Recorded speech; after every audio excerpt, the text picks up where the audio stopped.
Hello दोस्तों, welcome to Crime Tracker channel. दोस्तों, आज हम बात करने वाले हैं मलेशिया में रहने वाली ची गाय कियाप नामक 24 वर्षीय लड़की की, जिसके माता पिता एक चीनी नागरिक थे जो कई दशकों पहले पलायन करके मलेशिया शिफ्ट हो गए थे। दोस्तों, गाय के अपने 6 भाई बहनों में तीसरे नंबर की थी। वही उनके परिवार की आर्थिक स्थिति कुछ ठीक नहीं थी।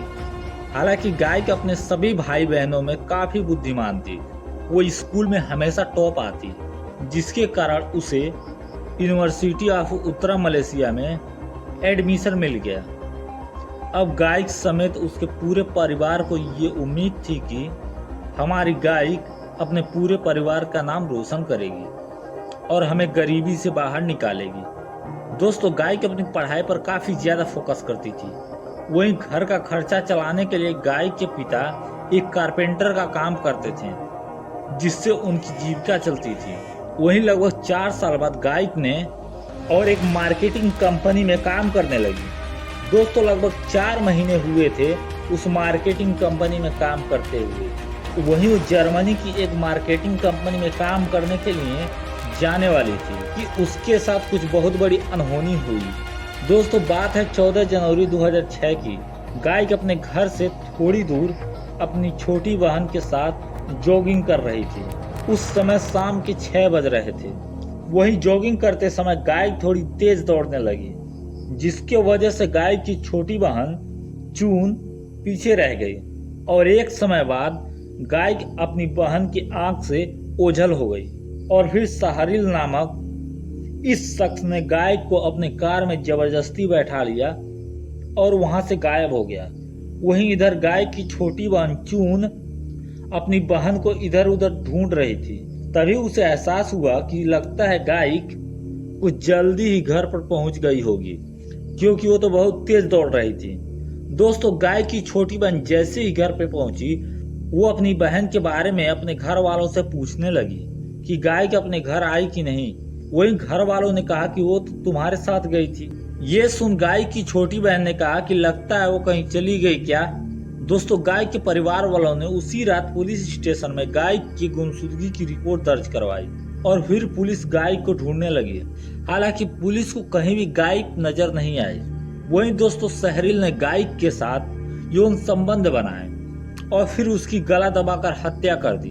फिर उसके पूरे शरीर पर लगभग 50 बार चाकुओं से हमला किया, जिसके वजह से गाय की लाश काफी क्षत विक्षत अवस्था में हो गई। वहीं सहरिल गाय की लाश को अपनी कार में रखकर पास के ही गोल्फ कोर्स के झाड़ियों में फेंक कर भाग गया। दोस्तों, इधर पुलिस गाय की तलाश कर रही थी और फिर 15 जनवरी 2006 को लगभग 2:30 बजे गाय की लाश को एक राहगीर ने देखा। उसने पुलिस को खबर दी। वहीं जब पुलिस लाश के पास पहुंची तो वो लाश देख हैरान हो गई। गाय की लाश नग्न अवस्था में थी और खून से लथपथ थी, चाकुओं के वार से। दोस्तों, गाय के परिवार वालों को जब पुलिस ने इस लाश को दिखाया तो उन्होंने कहा कि ये गाय है, हमारी बच्ची, और वो जोर जोर से रोने लगे। वही पुलिस भी कातिल की तलाश करने लगी। हालांकि पुलिस को कुछ खास सबूत नहीं मिल रहे थे।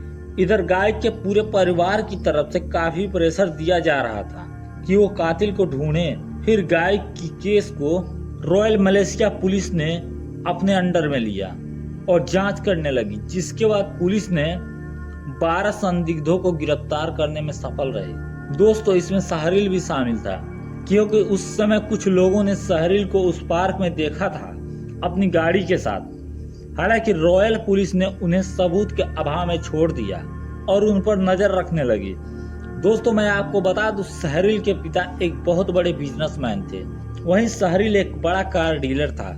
सहरिल की एक पत्नी और 2 बच्चे भी थे। वहीं सहरिल और उसके पिता का काफी दबदबा था पुलिस विभाग में, जिसमें कुछ लोगों ने सहरिल को समझाया कि अगर वो यहाँ रहेगा तो वो फंस सकता है, इसलिए वो दूसरे देश में शिफ्ट हो जाए। दोस्तों, सहरिल के पिता का ऑस्ट्रेलिया में भी घर था।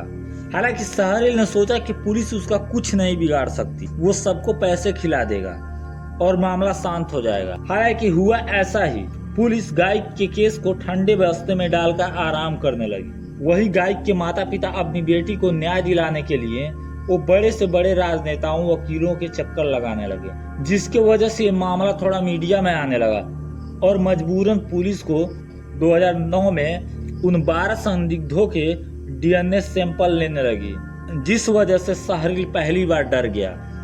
उसे अब लगने लगा कि वो पकड़ा जाएगा, इसलिए वो डीएनए सैंपल देते ही पैरोल पर बाहर आ गया, क्योंकि अभी सहरील अपराधी सिद्ध नहीं हुआ था, जिसके वजह से उस पर किसी को उतना शक भी नहीं था। तभी एक दिन मीडिया में खबर आती है कि सहरील मलेशिया छोड़कर भाग गया। वो अब अपने ऑस्ट्रेलिया वाले घर पर रहने लगा। अब पूरे मलेशिया में ये बात आग की तरह फैल गई कि सहरील देश छोड़कर भाग गया। अब मलेशिया सरकार का जनता ने काफी विरोध किया, जिस वजह से सरकार काफी तनाव में आ गई। अब मलेशिया सरकार ऑस्ट्रेलिया सरकार से बात करने लगी कि वो सहरील को हमें सौंप दे, हालांकि ये मुमकिन नहीं हो सका, जिस वजह से मलेशिया सरकार ने गाय के माता पिता को ये आश्वासन दिया कि वो गाय के हत्यारे को जल्द से जल्द वापस लाएंगे। दोस्तों, इधर डीएनए से पक्का हो गया था कि सहरील ही हत्यारा है, जिस वजह से गाय के पिता चाहते थे कि सहरील को जल्द से जल्द फांसी हो। इसलिए वो मलेशिया के सबसे बड़े वकील कृपाल सिंह, जो कि एक मलेशिया राजनेता भी थे, उनको गाय के पिता चाहते थे कि वो हमारे तरफ से मुकदमा लड़े। हालांकि ये नहीं हुआ और समय ऐसा ही कटता गया और लगभग ये मामला शांत हो गया। फिर कुछ साल बाद 17 जनवरी 2013 को सहरील किसी काम से चुपके से मलेशिया आया, तभी उसे पुलिस ने मलेशिया में गिरफ्तार कर लिया और फिर ये मामला मीडिया में छा गया। चारों तरफ इसकी चर्चा होने लगी। दोस्तों, 25 फरवरी 2013 को सहरील के ऊपर मुकदमा चलाया गया। उस वक्त जब उससे पूछा गया कि वो देश छोड़कर क्यों भागा, तो उसने कहा वो देश छोड़कर नहीं भागा, उसे कुछ काम था ऑस्ट्रेलिया में। हालांकि उसकी किसी भी दलील को कोर्ट ने नहीं माना और फिर हमेशा की तरह तारीख पर तारीख चलने लगी, जिस वजह से गाय के पिता ने कोर्ट की दूसरी मंजिल से छलांग लगाने की कोशिश करने लगे। वहां मौजूद सैकड़ों पत्रकार ने देखा, जिससे कोर्ट और उसके सिस्टम की काफी आलोचना होने लगी। जिसके बाद पुलिस ने और सख्ती से सहरील से पूछताछ की। तब सहरील टूट गया। उसने कहा कि मैंने उसका रेप किया था, लेकिन मारा नहीं। हालांकि वो झूठ बोल रहा था। और फिर कोर्ट ने जनता और सरकार के दबाव में आकर उसे मौत की सजा सुनाई। फिर सहरील ने हाई कोर्ट में उसकी याचिका दायर की। वहां भी जज ने उसकी मौत की सजा को बरकरार रखा। फिर सहरील सुप्रीम कोर्ट पहुंचा। वहां भी उसे निराशा हाथ लगी और सुप्रीम कोर्ट ने भी उसकी मौत की सजा पर मुहर लगा दी। दोस्तों, अभी सहरील मलेशिया की जेल में कैद है, अपनी मौत का इंतजार कर रहा है। हालांकि अभी तक उसे फांसी नहीं हुई।